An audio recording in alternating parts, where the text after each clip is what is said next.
M1 Pro, MacBook Pro. Does it still hold up in 2024?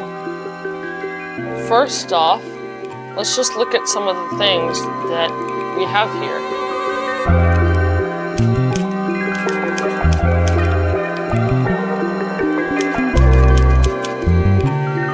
So first off, we have a fantastic keyboard.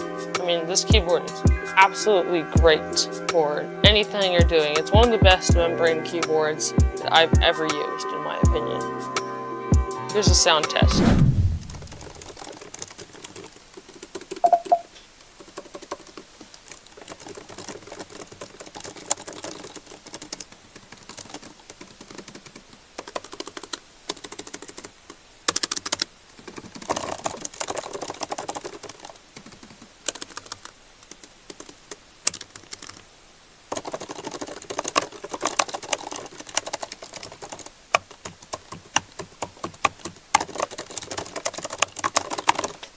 It also has one of the best trackpads of any device that you'll ever find. I mean, this thing is like perfect, it's quiet, there's absolutely nothing wrong with it. You know, there's no weird corners.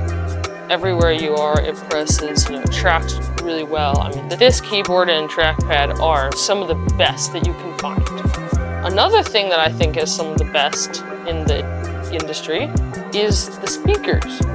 So we have a speaker grill here, a speaker grill here, and a speaker grill, this is hard to see, but right up here. There's some speakers in here, and what that does is it bounces off the screen and onto your face, basically directly into your ears, as opposed to these that kind of fire straight up. And with all those speakers together, because there's speakers here, here, here, here, and a little bit here.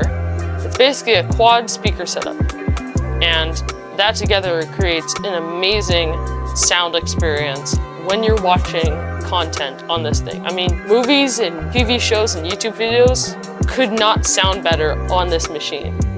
So that's one thing I gotta give to them. Another thing is this webcam. I mean, this thing is fantastic, absolutely fantastic. You know, it's full 1080p, looks quite good. I mean, it is again, one of the best webcams that you can see on a computer. And you also, right here, we got this little fingerprint sensor, which is really cool. So you just touch it there and it can sign you in. One other major thing that you may be thinking about is the screen, because MacBooks have some of the best screens of any device. They have what's called a retina display. If you haven't heard of it, it basically means that at the optimal eye distance from the screen, so the optimal viewing distance from your MacBook screen, it will be as sharp as you can, it will be so sharp that you will never be able to discern that you will never be able to see one pixel from another. That's the power of a retina display. So you get random numbers like, you know, whatever, 1940 by, 1120 or something like that. But this thing is very sharp, very clear, very bright, very crisp, and really nice. And now let's look at some of the ports on here, the I/O.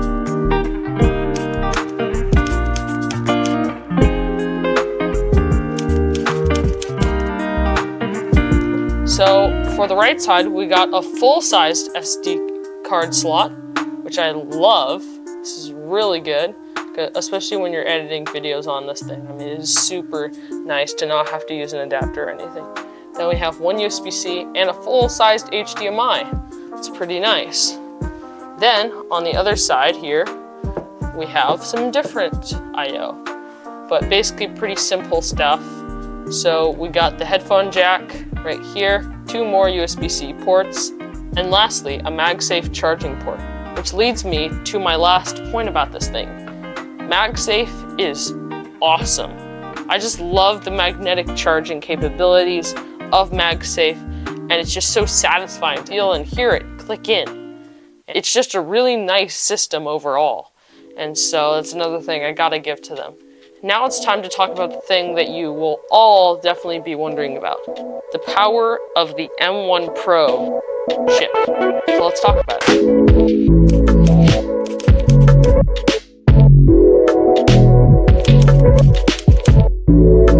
In terms of power on this thing, the M1 is really not bad. I mean, they're making quite big steps in terms of chips over the years, but this 2020 MacBook is quite good. Like, it still can do all the stuff that I would ever need to do on a daily basis. Whether that's, video editing, thumbnail design, so graphic design, and like even if you need to do homework or like entertainment is great on this, like everything. I've never met this thing's limits before while using it. And there are a lot of YouTubers out there that still to this day, use an M1 Max MacBook Pro, which is basically just a small tier up from this. Just because they didn't need to upgrade. This thing is already so powerful for anything that you could ever need to do that you just don't need to upgrade to anything else.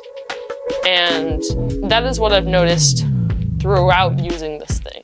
And the last thing that I have to cover is battery life.